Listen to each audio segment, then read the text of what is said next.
Oh, so this next session, we really need like your full attention. I know it's the end of a 3-day seminar, and we're about to talk about contracts, which all the legalese and all the reading and stuff. And so yeah, we really need you to guys like pull yourself forward, be on the edge of your seat, stand up and dance if if you want to, whatever you need to do, right? To gain your energy for this part. So you got 5 seconds to be in your seats to get your 1,000 points. 4, 3, 2, 1. Now you gotta lose your 1,000 points if you weren't in your seat. All right, guys. So where's the clicker? Oh, like somebody stole the clicker. All right. So contracts. How many of you are scared of contracts?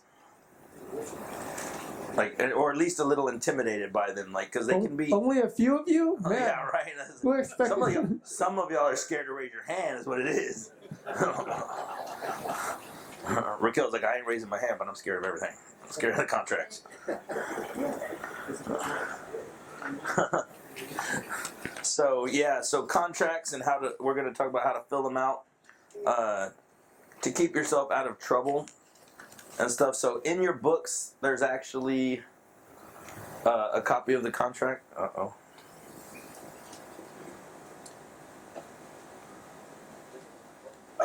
Clicker's not. Oh, I gotta turn it on.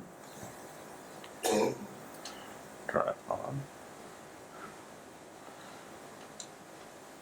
And along with contract stuff, while AC is going through our simple contract that we use for the houses, I mean, you can use the same contract for commercial as well, for anything that you do. But Nina's also going to pass out the TAR, which is the Texas Association of Realtors contract for commercial properties as well. This is a contract that Chewy uses on his transaction. Okay, so we're gonna pass it out so you guys have that. It's a 13-page contract, but we're not gonna go through, because of time. We're not gonna go through this commercial contract today. But we wanna make sure that you have that, for your record, so you know what it looks like. Go home, review it. All right. So if you find in your book, there's an offer to purchase real estate. This is your purchase contract. Did y'all find that? Okay, so this is our 1-page purchase contract. We use this. I've been using this contract for over 10 years.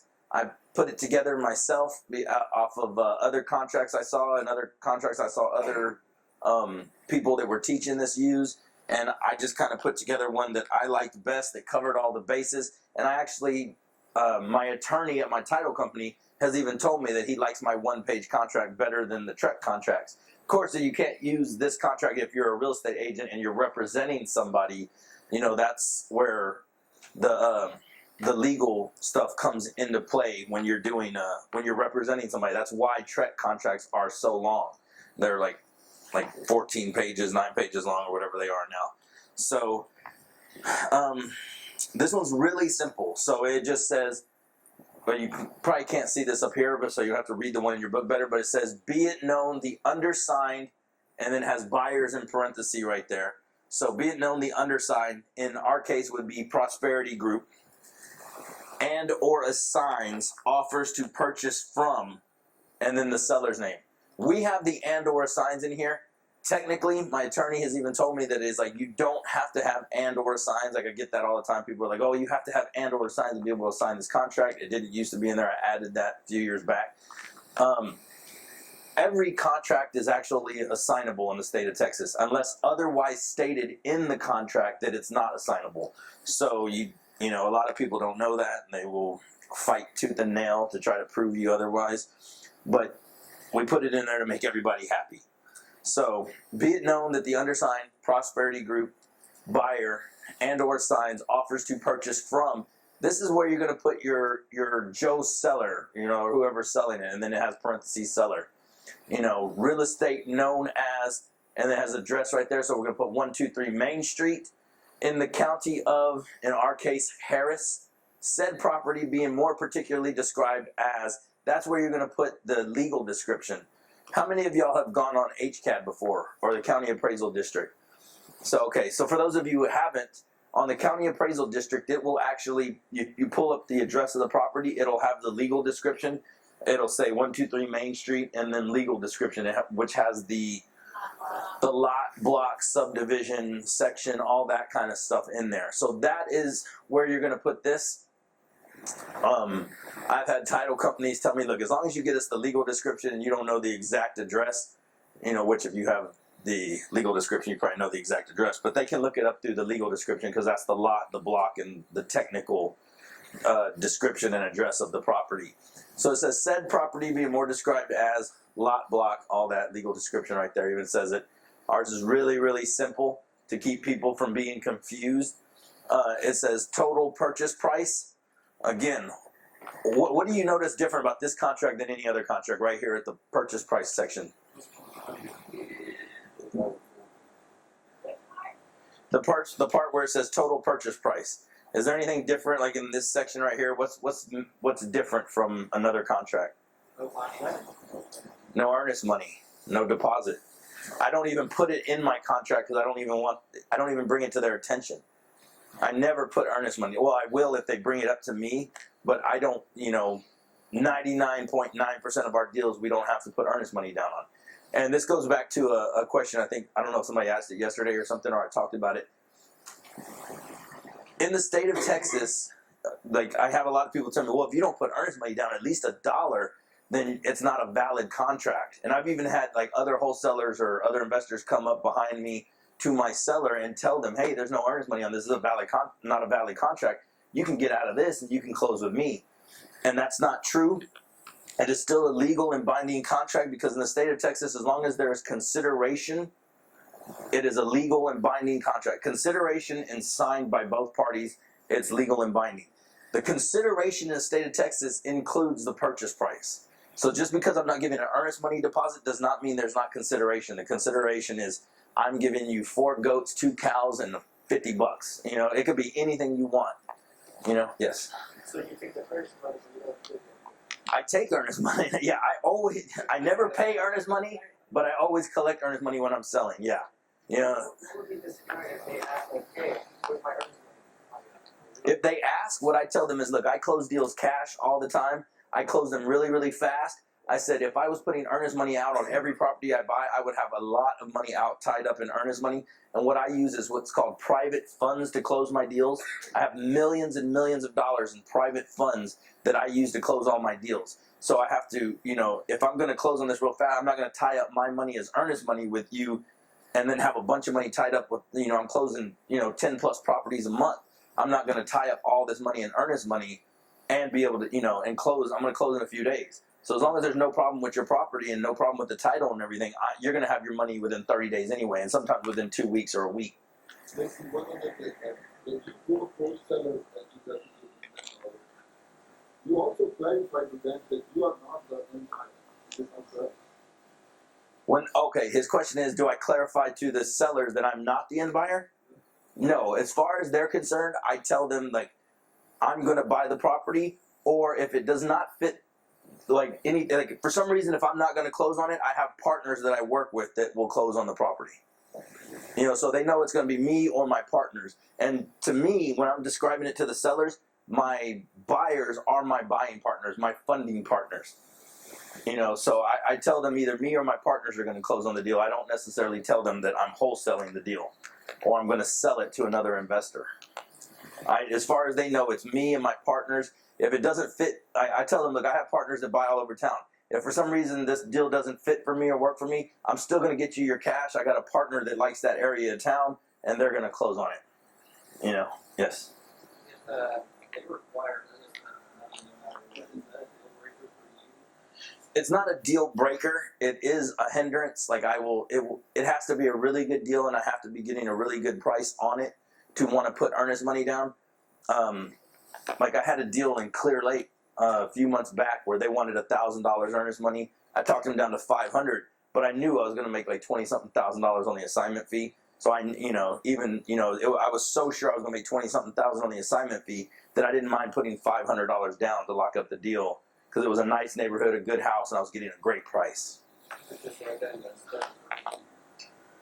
Yeah, in the special provision, then I would just put, I'm giving them earnest money or something. So, or if I wanted to, I can even go back and type it on the contract that I'm giving them a deposit. But most of the time, if I'm changing anything, I'll just throw it in the special provisions. So that kind of keeps it just very simple. I try to keep it as simple as possible. So anything I change, I'll put in there. But my goal is not to have to give them earnest money because I'm doing so many contracts. And if I don't bring it up, if it's not on there, most of these people have problems. And once you come to a solution with them and you're solving their problem for them, they're not worried about the minor things like that. I mean, you really will notice that whatever their issue is or whatever their problem is so great that it overrides any of this other stuff. This is a formality. By the time you build the rapport with them and you're getting along with them to the point where you're even signing a contract with them for a discount that you need to buy the property at to be able to wholesale it, the deposit is not an issue on their mind most of the time. So that's the purchase price. I don't mention the deposit. It says this offer is conditional upon the following terms. Number 1, the offer is further subject to foundation or other inspection of property. So this is my out clause. In case something happens, if for some reason I miss something or I misjudge the market, which most of the time doesn't happen, if I start to realize something's going on, I can't sell it, I will go back to them, a week into the contract and be like, hey, like I said, I can't close at 50, but I can close at 40 and I can close next week cash. There's some issues that came up. I understand if you don't want to. That's when I would come up to it, and I could use this clause to get out up till the day of closing. I wouldn't want to do that, and I don't suggest you do that because that'll give you a bad reputation. You don't want to be known as the guy who, and you'd be surprised how fast your reputation can spread of, oh man, that person locks up contracts and then goes all the way up to the day of closing. He's got sellers mad at him all the time. Or his name is, people will blog about you. People will, just spread your name around to other investors. Because if you're marketing to them and getting them to call you, there's other investors marketing to them, getting them to call. And then when they call and they say, oh yeah, well, I was dealing with Prosperity Group or Bill Wholesaler, and he all the way up to we're supposed to be going to the closing table and he backed out, So that's your clause to get out. But I suggest you don't wait until the day of closing or anything like that. You just kind of, if you're in a week in, 2 weeks in, and you don't have a buyer, maybe start buffering right then. But that will actually protect you right there all the way up till the day of closing. Anybody have a question about any of the clause? Understand why you could get out or anything? All right. Okay, number 2, the said property is to be sold free and clear of all encumbrances by good and marketable title, with full possession to said property available to buyer at date of closing. That's just meaning that I'm offering them $50,000 for this house. They can't come back to me and tell me, hey, I want my $50,000 you promised me, but there was a judgment or a lien on the property or heirs that refused to sell. So if for some reason they cannot deliver me clear title, without any encumbrances, and it has to be a marketable title, which just means free of all liens, judgments, anything like that, that's what the title company's checking for, then I am not responsible to give them their money. And you would think that that's pretty common sense, but you would be surprised. There's some people out there like, well, I know I didn't deliver clear title and my 6 kids want a piece of this, or my 6 heirs or my brothers and sisters that have title that won't sign off, but you promised me $50,000. There's people out there that will do that. So that's just to clarify that, let them know that they have to deliver clear title and marketable title. And then obviously when you close, you get full possession of the property, because you will come across people that when you close on the property, they're like, oh, hey, we're going to close tomorrow, but I'm coming next week to pick up that piano that was in the living room or something. And I'm like, look, I'm doing construction. All that's going in the trash like I said before. The more time you do not spend working on the property, from the time you close, you're paying interest on this property. So you don't want to waste any time. So if there's a piano in the living room, you're not just going to let it sit in the living room and work around it, or whatever the issue is, I tell them, look, you have to have everything out at the time you sign. Anything that is in the property at the time you sign, you've left. That's mine. I'm probably going to throw it away or whatever, but I'm not going to deal with you coming back a week later to pick something up, you know. And I've gotten all kinds of stuff out of a house before when I closed on it. I was just telling somebody here yesterday or something. I was like, I got a safe that was like, I've already been offered $4,000 for this old, huge safe that I got out of a house that somebody left there. I got a car out of a house. I got a 1989 mint Cadillac that somebody left in the house. They actually signed the title over to me at closing too. They didn't want the car. They just like, here, you have it. Signed the title over to me, mint 1989 Cadillac. It was actually pretty cool. I kept it for about a year, and then I sold that for like $2,000. Yeah. What do you do in the case when the seller say, I absolutely cannot move because I have to use this money to go to the next place? What do you do? Now, okay, his question is, what do you do if a seller says they absolutely cannot move without having the money from the closing? It's a little tricky. I don't like to do that, but again, we're in the problem-solving business, so I would have to work with my buyer who's buying it. Like if I'm wholesaling it, my end buyer, and usually what we'll do is we'll do a lease back to them. So, and we'll hold proceeds. You can actually have the title company hold some of the proceeds that they're supposed to receive at the closing.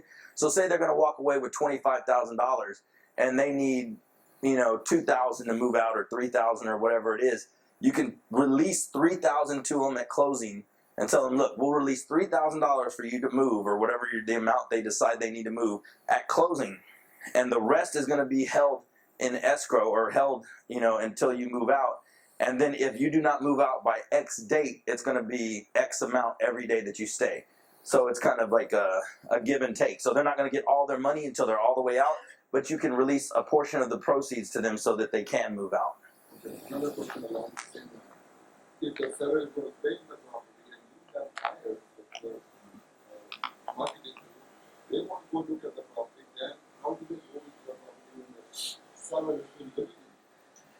Okay, if I get this correct, let me make sure I got your question right. So you're asking, his question is, he's asking if you have a seller that's living in the house or even tenants maybe, right?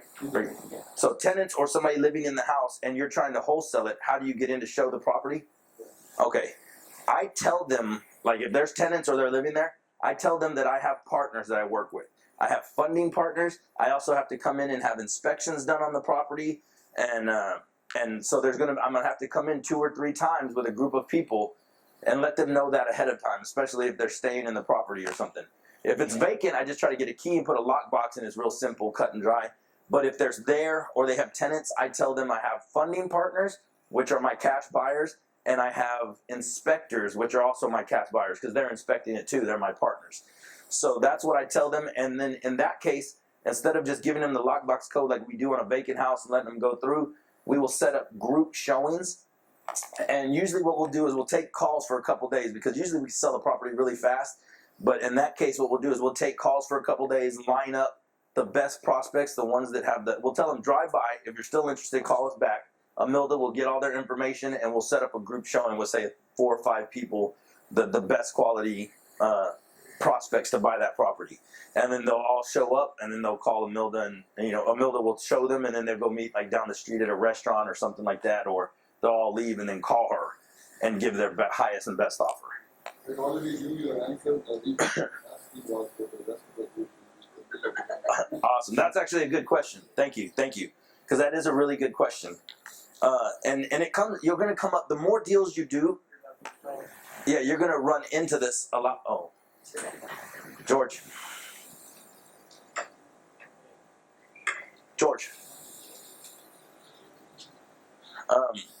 So I'm not a very technical person. Yeah, I barely know how to use a computer. I can't spell. So there's something about real estate investors not being able to spell. I don't know. Like numbers, not letters.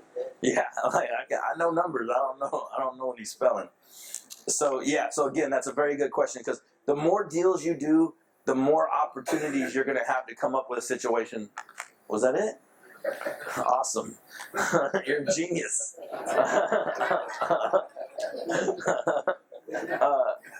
You know, if you're doing a few properties or you're trying to just kind of focus in on deals that don't have any tenants or something like that, which I used to do in the beginning. Like, I really didn't like dealing with the ones with tenants. I would offer really low, and I would lose out on a lot of deals like that because I offered so low that I lost out on a deal. And I knew it was probably ridiculously low, because I knew if I could get it ridiculously low, that I could flip it to somebody really fast, and then I didn't have to worry about getting them in there to show it or not. But after a while, I started realizing like I'm throwing away a lot of opportunity. So that's when we started doing the group showings and scheduling people like that and letting them know that because that's one of the biggest things is how do you tell somebody you're coming in to show their house? You know, so I tell them I'm coming to show the house to my inspectors and my partners. And like I said, you're going to have a lot. The more properties you do, the more opportunity that's going to come up. The more times that's going to come up. Any other questions about that part right there as far as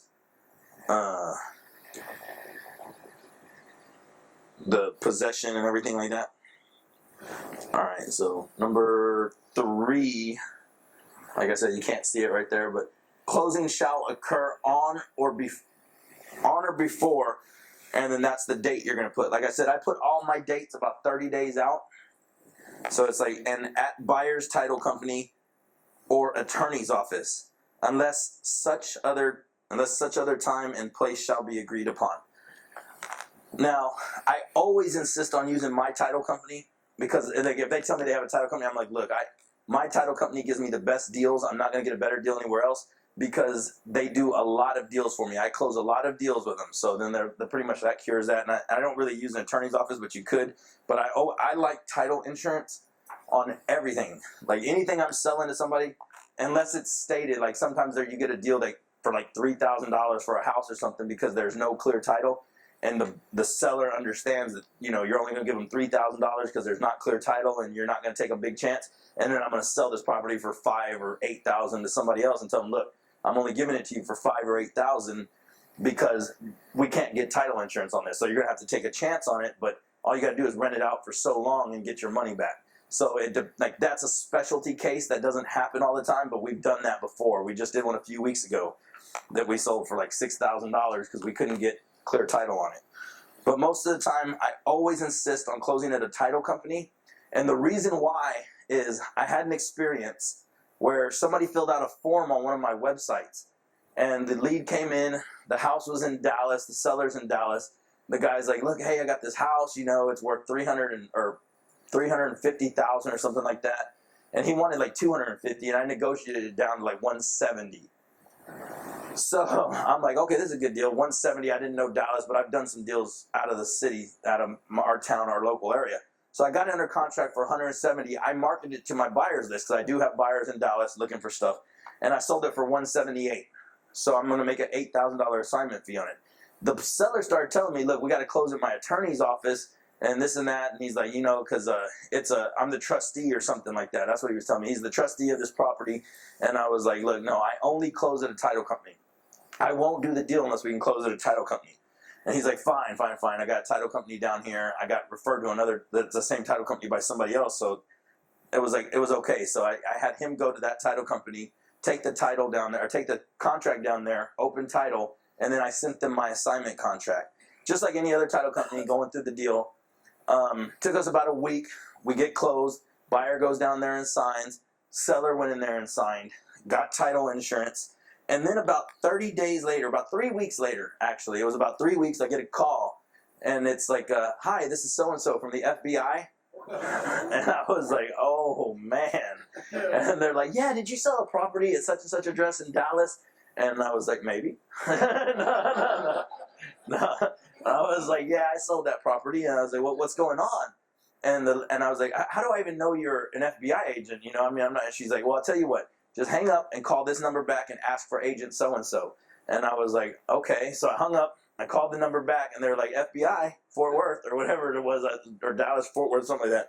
And I was like, wow, it really is. I was like, agent so-and-so. So they connected me to her. And I was like, okay, so you're an FBI agent. And I said, tell me what's going on. So she was like, okay, look, yeah, about your property that you sold.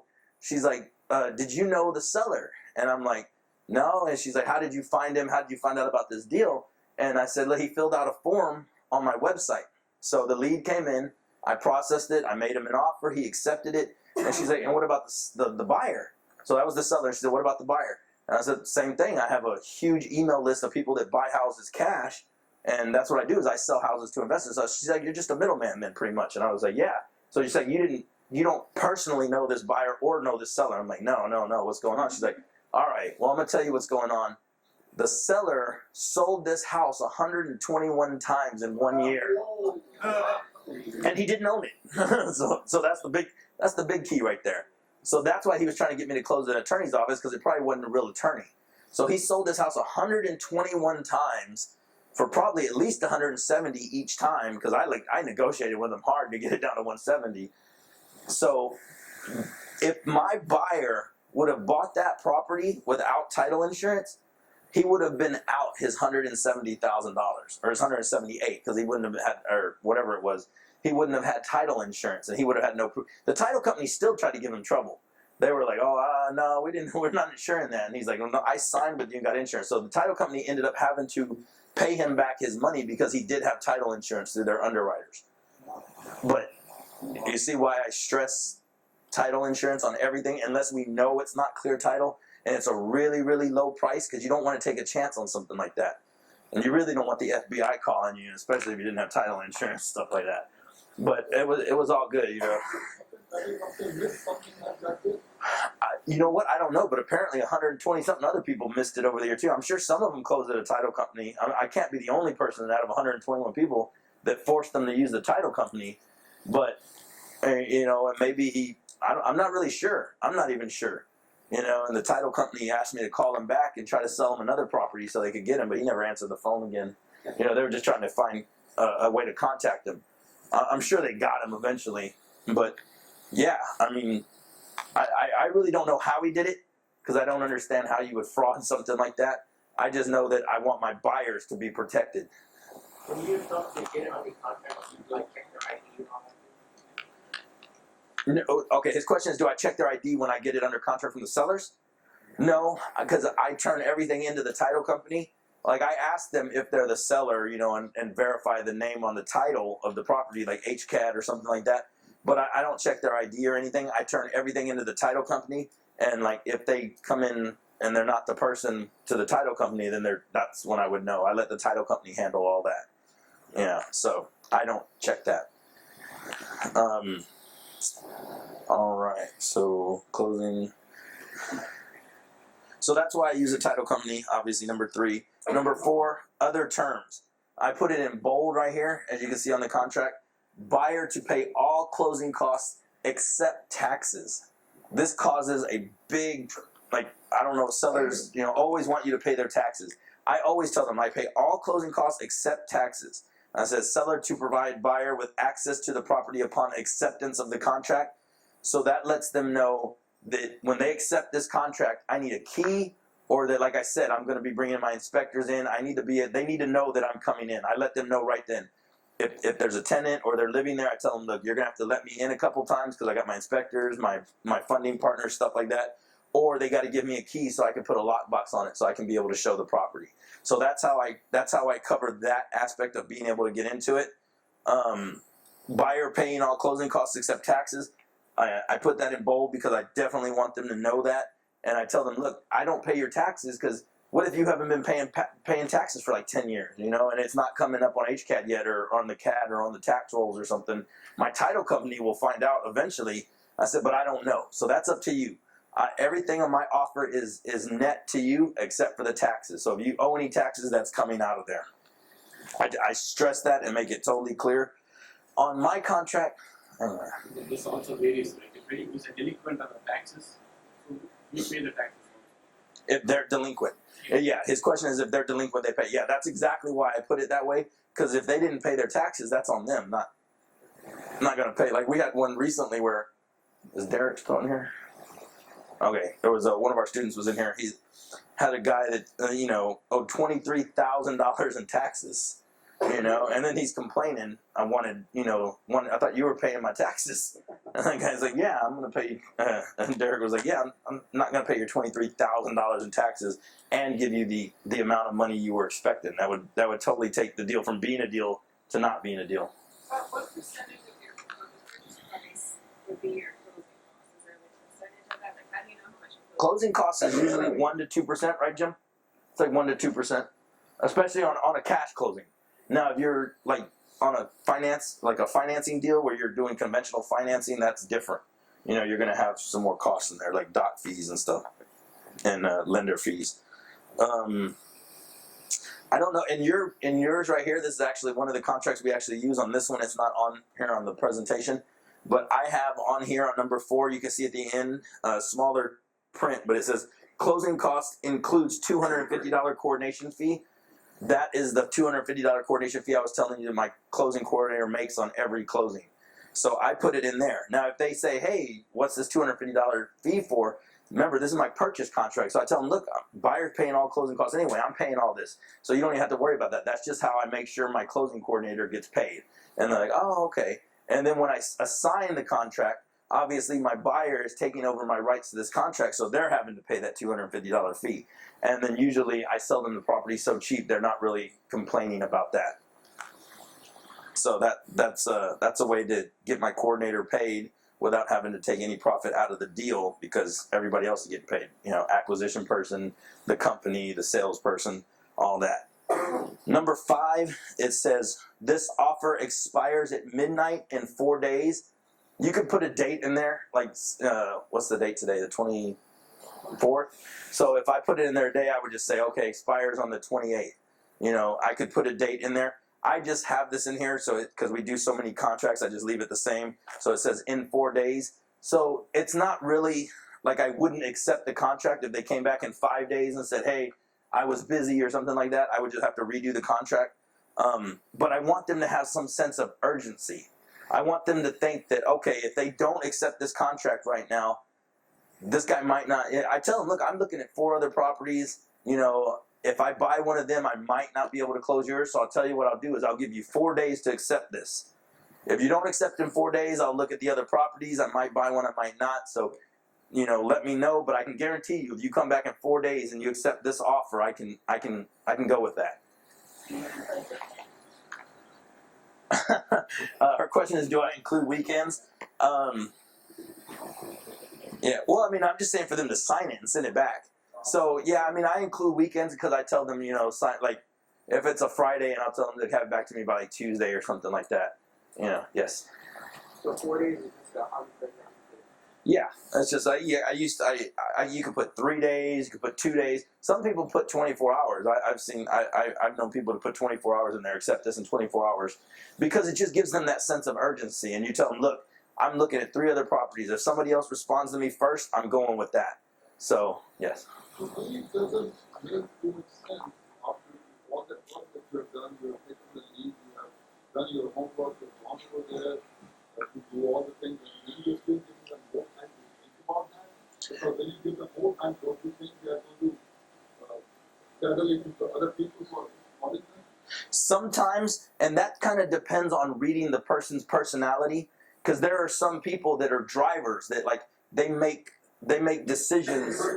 They're a driver mentality. You know, a dominant person. They're like, they just want to know all the information, and they'll make the decision right there in their sign. And then there's other people who are more, you know, they're a little more indecisive. It doesn't matter what kind of deal you offer them. You could offer them the perfect amount of money. They will not make a decision on the spot. So there's 4 different personalities that you can choose from, or that people have. Everybody has either one of the 4 different personalities. Some people make decisions really fast. Some people, it doesn't matter how good it is, they won't make the decision. And some people, you know, will never make the decision at all. They just won't decide unless they're pushed by, you know, somebody else inside their inner circle or something. So you don't know what kind of personality you're dealing with. So most of the time we will get the contract signed when we go out and meet them, or when we send it to them. It happens all the time. Like George got 2 contracts under contract yesterday while we were here at the seminar. And both of them were over the email, because he talked to him on the phone and was like, hey, you know, this is the offer. Are you ready to sign? Like, if I get you a contract today, will you sign it and send it back to me? And they were like, sure. You know what? If you can do that price, I'll sign it and email it back to you right away. And they did, because that's their personality. You know, most people are loyal and have integrity. You know, so if you deal with those kind of people and they agree to do it, they will. But then you have those people that they have to sleep on it overnight. They will not make a decision right then, no matter what. So that's kind of for them, but it still gives them a sense of urgency, but gives them some time. Because you don't want them to feel like you're pushing them either.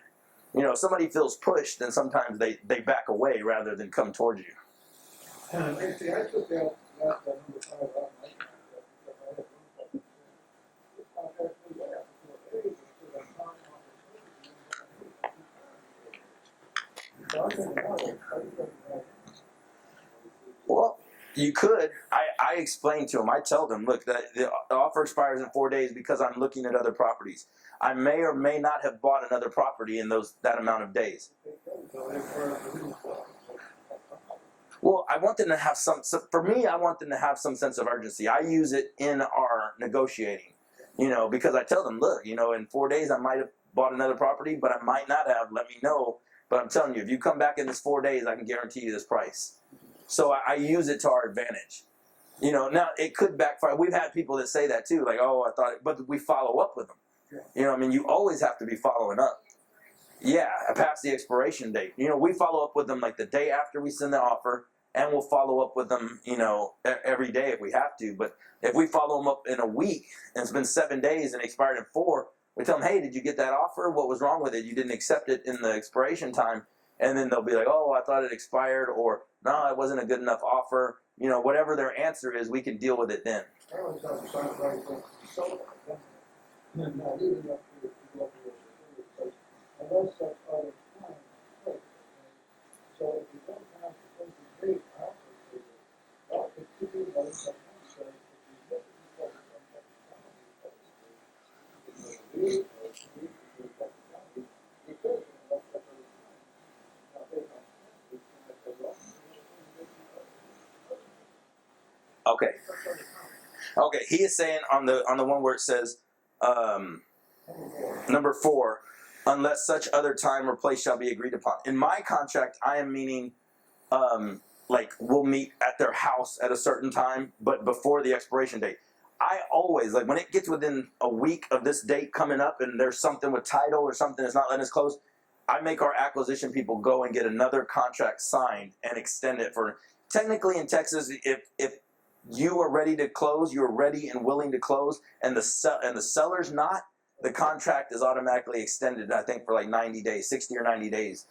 Yeah, technically, but you got to, why are you going to try to explain it to them and try to hold them to a legality when you could just go get it extended for 30 more days or 60 more days? I would keep extending that. That's my preference. That's the way I would do it. He's saying he has a deal right now. His tenants won't move out, so the contract keeps extending, but he doesn't. But you don't get a contract signed. You just it automatically extends, and you're just word of mouth, like agreement.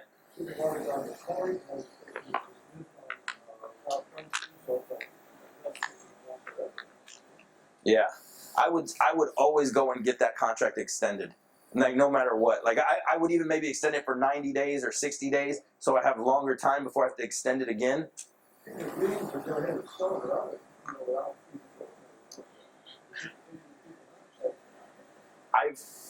I've done lots of deals like that where in the past where I did not have a contract signed and the seller closed. We had no problem. It's never a problem until it's a problem. You know, it's never an issue until you get that one seller that's like, oh, our contract had ended 3 months ago, and you're like, but I was in contact with you and you knew we were closing. But now, all of a sudden, somebody's come up and offered her more money than you, and now it's an issue because they're thinking about it. So I always get extensions. So it's in writing. Now what I did, I said, Friday, actually, I put it okay? They also have the IFA. So, I get that email Friday, that you still want to buy it now, and then the contract, if you will buy it, you're going to pay Yeah. what do you want to do? You know? Yeah, and there's some people that do that. Like, you shouldn't have to take more than 45 days to get a tenant out of a house. And you've been going to court and file with the county, the clerk? I went to the clerk after this, I said,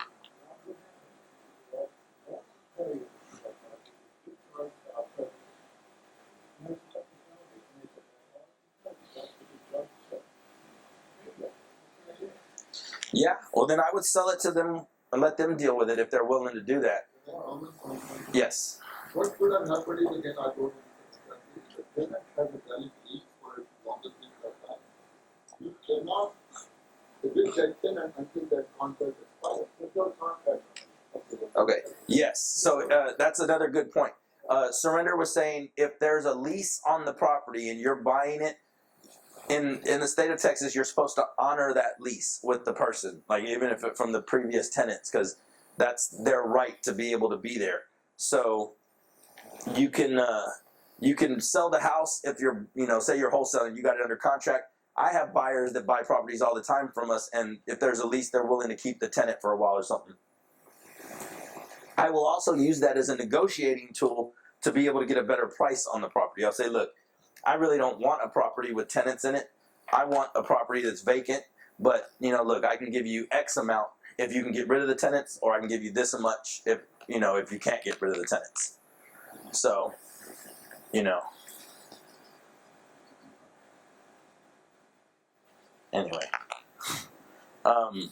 Yeah, so that's true. If there's tenants and they have a lease, you have to honor their lease. All right. Where were we at on here? Which number were we on? Okay, number 5 was the 4 days. Yeah, that's why I do that, is just to give a sense of urgency. Special provisions. Now, on this contract for my special provisions, this would be where, like, if I'm buying a property and say that the seller is telling me, look, I just bought a stainless steel stove and a stainless steel refrigerator. Like, I had this happen to me before. And they're like, I'm taking those with me. I'm giving you a really good deal in the house. Or like, that was my mother's stove and stuff. I'm taking that. For whatever reason, they want something out of the house that would usually go with it. I put that in my special provisions. Stove to be removed by seller by closing date. That way, if they don't take it by closing date, it stays with the property.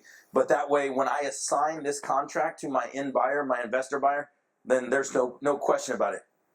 Because I give when I assign a contract, I give them a copy of my purchase contract, and I give them a copy of the assignment contract. So they have both contracts, and they read that they're accepting the rights to contract A, which is this contract, and it says, stove is going with the seller. So that's pretty simple. You just, it is what it is. Anything you put in there is pretty cut and dry. So, and then you just sign it. Buyer signature, owner signature, valid contract. I turned it into the title company. I just want to run through this real quick. I want to show you, this is our 1-page contract. This is a TREC contract. So you see you got 1, 2, 3. Look at those words. I don't even want to read that. 4, 5, 6, 7, 8, 9. Or 9. 9 is the signature page. So that's the 9-page TREC contract. And you see all that wording in there? I mean, it's not that I don't understand it or something. Like, I understand it, but when you're trying to explain that to a seller, and say the seller's old or is intimidated by this, they are not going to want to sign. You know what I mean? It just really intimidates them. That's why I use this 1-page contract. It's less intimidating. It's cut and dry. Like I said, my attorney even likes it because it says price, buyer, seller, and all the terms involved. Simple and easy. You don't have to worry about everything else. Okay, contract tips. You can either use your state's real estate commission contract, which is the TREC contract I just showed you, or a standard 1-page contract like we use. Tips is your company name, you or your company name, and or assigns. Like I said, you don't have to have that, but to make some people feel easy about it and make them have less, I guess, let them sleep better at night or whatever reason, I'll just throw it in there. It doesn't make a big difference to me. The fact that it's an all-cash offer, the fact that you will be closing on this deal before 30 days or 30 days or less, the fact that it's an as-is purchase contract, or a purchase price, so you can let them know, look, I'm buying this house as is. You don't have to make any repairs. That roof that needs to be replaced, I'll take care of that. That leak that's in the garage, you don't have to worry about that no more. You don't even have to cut the grass. You don't have to worry about anything. I got this all. So as is, this is a negotiating tip for them and letting them know that. Subject to final inspection and approval by buyer, or subject to appraisal and approval by buyer. That's that out clause that I told you about. It says this offer is further subject to foundation or other inspection of property. When I'm signing the contract with them, and they say something about that, they say, what is this? And I say, well, look, I'm not a foundation guy, but I walked through your house and it doesn't seem to have a bad, the foundation seems all right to me. So I don't foresee there being any problem. Or I don't foresee there being a problem with electrical, but I'm not an electrician. So if I bring an electrician in here and he says this house is about to burn down because it's got bad electrical, that's going to cause a problem for me. But that I don't see anything that gives me any signs about that. So I let them know ahead of time. And that's how I get that clause. It's like, look, I'm not an electrical person, and I'm not a foundation guy. So if something comes up that I can't see behind the walls, or a specialist comes in here and notices, then there might be an issue for me. But other than that, I looked around, the house looks pretty good to me. I don't think there's going to be a problem. And the most of the time they're like, okay, I understand that. Because what are they going to say? Well, if the house is about to burn down, you still got to buy it. I tell them, look, I'm not a specialist in that area. So that's your exit clause, which is on this contract. 0 or other considerations, $10 or $100 earnest money. Like I said, the consideration is the purchase price, so you don't have to have a deposit on there. You can't see this. I don't know why it's not lined up right, but on the line right underneath here it says, when in doubt, get it under contract. Because the market is so hot right now, especially in today's market. If you're within $3,000 or $5,000 of you thinking it's a deal and not being a deal, just get it under contract. Because most of the time you can sell it for a little higher than you think you can. If you get it, if you're running your numbers off of 65% or say. So if you run your numbers at 65% and it says you have to get the house at $50,000, now your seller will not come below $53,000. Don't let that $3,000 kill your deal. Because if you're trying to make a $5,000 assignment fee and you got it for 50, or you're trying to get it for 50 and try to sell it for 55, but you can get it for 53, if you could squeeze a $2,000 assignment fee out of it, some money's better than no money. I'd rather, a small deals pay the bills. We hit, our average assignment fee is $9,700 last year. But we did hit some deals where we closed for like $1,500, $2,000, $3,000. And then we hit some that we closed for $20,000, $50,000, $40,000.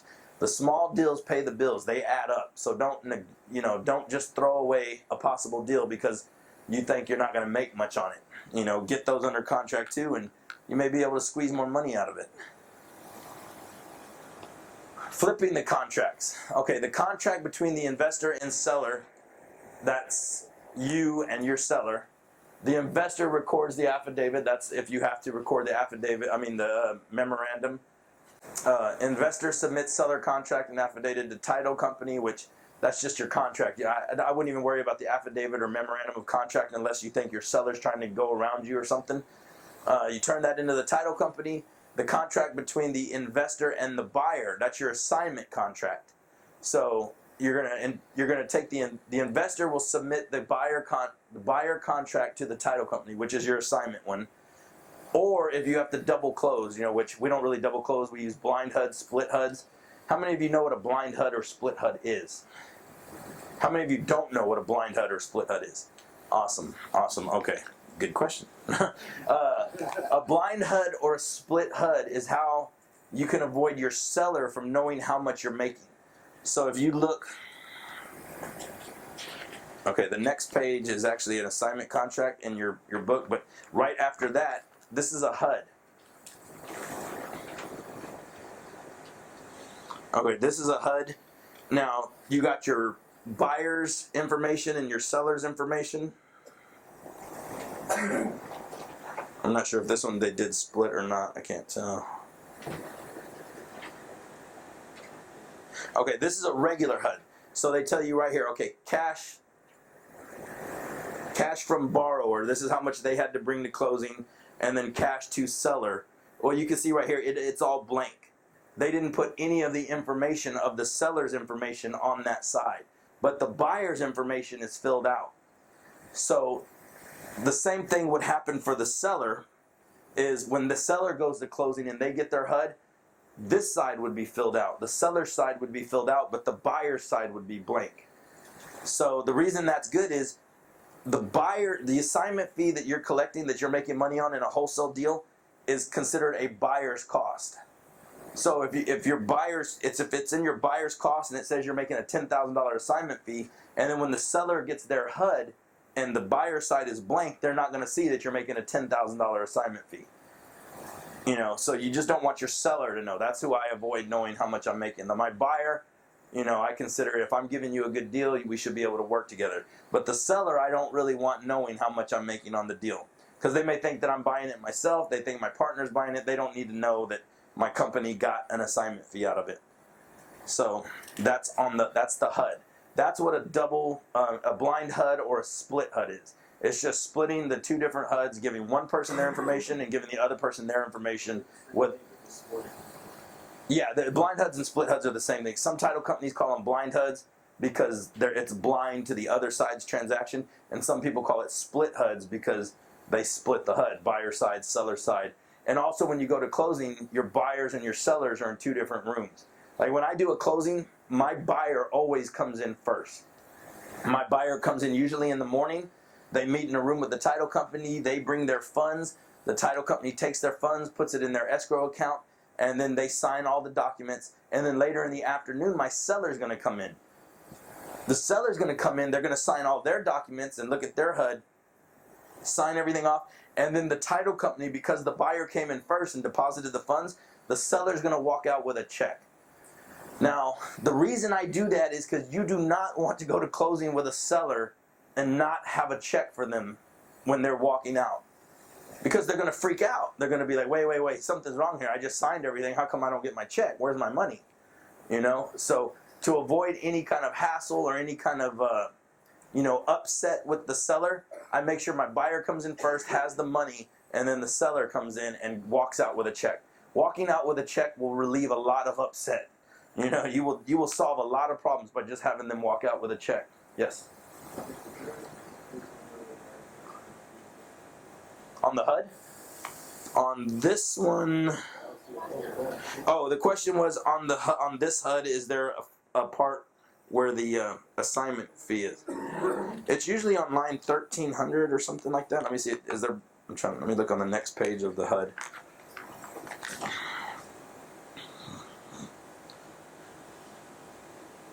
Yeah. 14,000 plus $2,000 earnest money. So this was a $16,000 assignment fee. Yeah, like line 1303. So it says that paid out of closing. That's what POC means, paid out of closing. $2,000 part of the assignment fee, and then it says the assignment fee is $14,000, and right above that you see our closing coordinator fee, which is separate, the other $250. The buyer comes first. The buyer is like an investor in our case. Mm-hmm. Investor comes first and give the funds to us, and the seller is already we paid the cash to them earlier. No. The buyer puts in the money. They come and sign all their paperwork and bring the money for the closing. So my buyer, so if I'm wholesaling, say I'm selling you a deal, you're going to come in the morning, you're going to buy the deal, you're going to put all the money in. Technically, the closing isn't done until the other side signs. So you're going to come and bring the funds, and then a little bit later in the afternoon, because I just don't want their cross to pass, because I don't want my seller and my buyer talking and saying, hey, I just bought this deal. Hey, I just sold that deal. You know what I mean? And just getting to know each other. And then when the seller comes in and signs all the documents, then it's officially closed, and the seller walks out with a check. But you already paid the cash, right? Cash, we already talked about the seller cash. No, the seller doesn't get her money until she comes in or he or she comes in and signs. So we just wait until the transaction and give the check at that.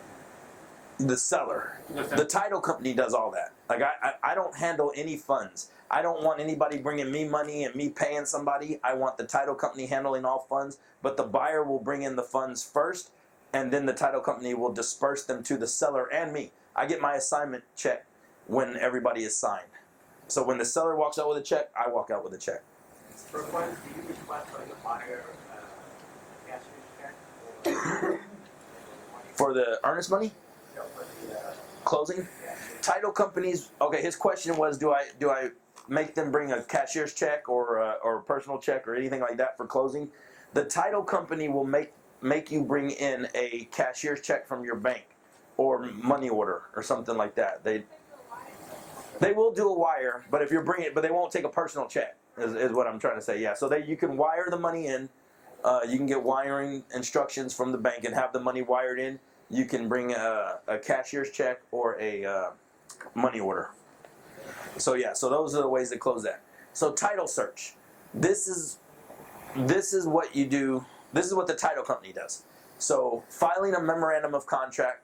That, like I said, if you think somebody's going around you on a deal, if I think my seller's backing out because they're dealing with another buyer or another investor offering them more money, I'm going to file a memorandum of contract. That is going to cloud the title for that property like we were talking about previously. Okay, I submit the sales contract to the title company or closing attorney. Like I said, I always use a title company. Proceed to selling the property while you wait for title commitment. This goes back to what I was saying earlier, is I start marketing my property for sale to my investors in my list before I get clear title back, because 7 out of 10 times it's going to come back fine. If I have to, I will refund their earnest money if for some reason title doesn't come back clear. So I proceed to sell the property while I'm waiting for title commitment to come back and see if there's any liens or judgments that I have to clear. So, and this is just kind of a quick breakdown. The assignment is when there's only one closing. So instead of doing a double closing where you got to buy it and then sell it again, assignments are a lot better. That's why I like the blind HUD split HUDs, because even if I'm doing a larger assignment, I can do this with one closing, because the one side, the seller does not see how much I'm making. So the seller, okay, there's you, I have the contract, and then there's my buyer. The title company is going to sign a deed over to the buyer. The buyer's bringing in this cash right here. So the buyer brings in the cash, he gets a deed. The cash is dispersed to me for my assignment fee, and the cash is also dispersed to the seller. You see why that's why there's only one closing. So the buyer brings in the cash, gets the deed, and the cash is dispersed to me and my seller. So that's just that's very simple. Contract assignment, this is what we were talking about earlier, contract between investor and seller. Investor records the affidavit, which you don't really need an affidavit. Submit the seller contract and affidavit I think this is actually a repeat of the other one. I don't know why it's there. So anyway, so that's it. That's the whole process right there. I think that's a repeat of the slide. Oh, okay. I didn't see that part right there. It's down there. Yeah. So that is the assignment. That's you only need one closing. You don't need to buy the property in one closing and then sell it to somebody else. You're only doing an assignment. Like I said, you're signing your rights over to the other person. And because of the blind HUD or split HUD, your seller doesn't see how much you're making, so there's not an issue with it. Yes? Previous? Okay. Oh, okay.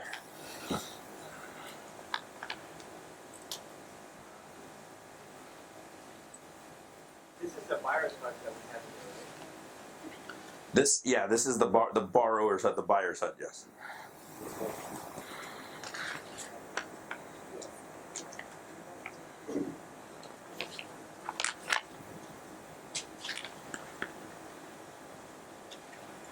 All right. So, any questions on that? This is just the breakdown of it. So this is our art. You get a picture of our art. It's very simple. Buyer comes in with the cash and the title company. The title company is who holds this cash right here too. So you're not dealing with actual cash from anybody. You're not gonna, if anybody ever tries to tell you, just bring me the cash and then I'll pay this person or that person, don't ever do that. Don't ever take cash to nobody. I take everything to the title company. I let the title company handle any monies. I do not want to be liable for handling anybody's money, except for the earnest money. But I don't want to be liable for handling money and signing deeds and stuff. That's why I like title companies and I like title insurance. And that's it for this. Anybody got any questions? Otherwise, we're good. The title company is pretty much the same, or is there like one that's better? Okay, his question is: their title companies the same, or is there one that's better than another? They're not necessarily better. It depends on what you're doing. There are title companies that understand investments, and there are title companies that don't understand investments. Because I've been to title companies before where they don't understand assignments. So what they did one time is I took them like 3 or 4 deals. They closed like one, no problem, and then I think their underwriter freaked out, and they're like, "What? He's making money. He doesn't even own the property." So I'm driving down the road one day, and I get a call. And it's my title company. And I'm like, "Hey, title company," and they're like, "Hey, AC." I was like, "Yeah, we got your buyer and your seller on conference call live right now," and I'm like, "Oh God." And they're like, "Yeah, so we just wanted to clarify everything and have full disclosure. So, Mr. Seller, you know he got the contract from you for $50,000." And he's like, "Yeah, Mr. Seller, you know he's got a contract with you where he's assigning it to you for $10,000, so it's $60,000 total." And they're like, "Do both of y'all know that? And y'all okay with that?"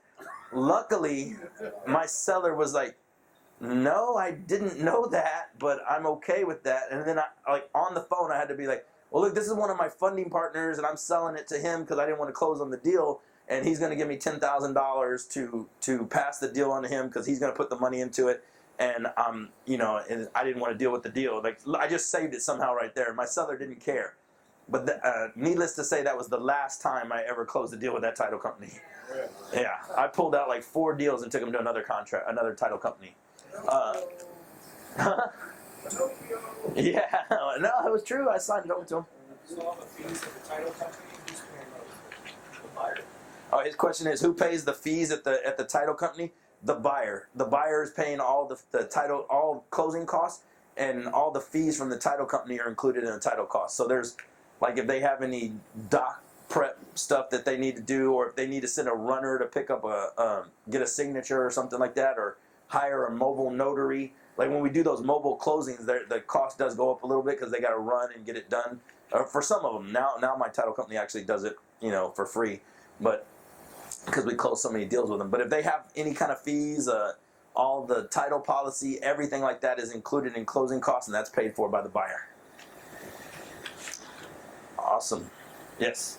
After signing the rights the contract to this new buyer here, what if the buyer doesn't agree with all the stipulations in the original contract? Then they're not buying it because I already have now. If there has been a time where, like, I had a buyer, like I have a contract on a property, I'm selling it to my end buyer investor, and they tell me, "Hey, look, I want this house, but I want that stove and that refrigerator, which you're telling me doesn't come with it." And I have gone back and told my sellers, like, "Look, I can only give you X amount if you don't want to give me the stove and the refrigerator. But if you give me the stove and refrigerator, usually I'll knock off a few grand, $3,000 or something. But if you give me the stove and the refrigerator, look, you'll get your full amount, And they start thinking, do I want to keep the stove and refrigerator bad enough to not get this $3,000? And most of the time they'll be like, okay, or negotiate some kind of way of getting it. So look, I need to get that stove and refrigerator. That's the only way this deal is going to work. And then or I can go to my buyer and just say, look, it's not going to happen. Because I've had people ask for stuff like, I think Tim just bought a property recently, and he wanted there was a hydroponic system in the backyard for fish and stuff like that, and Tim loves fish.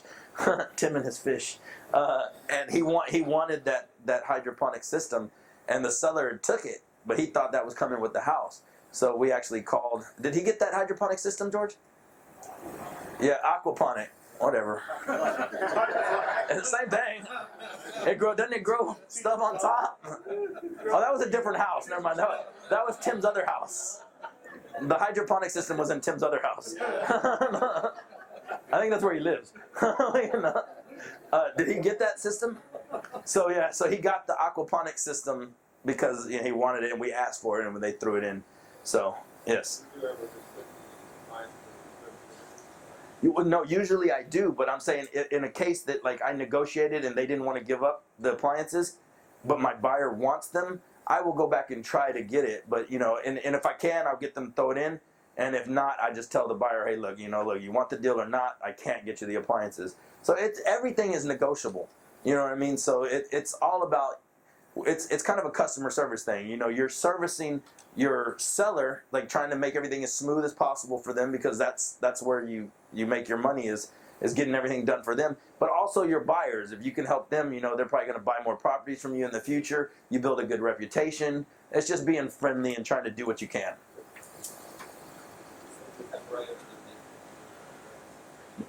I would usually just scratch it out and change it, and then signature it or initial it, and have the seller or buyer initial it. All right, one more question. So you go outside the box and get it to make the deal with? and go buy them? Yeah, as a wholesaler, you want to go out No. and buy.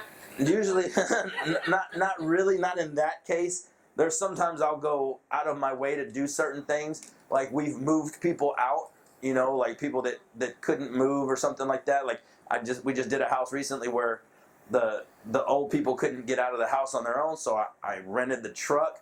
I paid people to come in and move them all the way from this side of town all the way to Spring. You know, and they were crazy. They were asking for all kind of stuff. You know what I mean? And it was hard to deal with. And I've gone out of my way like that just to make the deal close. It depends on how much you're going to make on the deal too. If I'm going to make $3,000 and I'm paying somebody $2,000 to move and rent a truck and everything, it's not really worth it for me. But if I'm making $30,000 or $40,000 on a deal, you know, I can spend a little bit more money to make the deal happen. And I will do that because I look at it as the profit part, not what I'm losing. Because a lot of people will look at it as like, man, I was going to make $40,000 on that. Now I'm only going to make $38,000.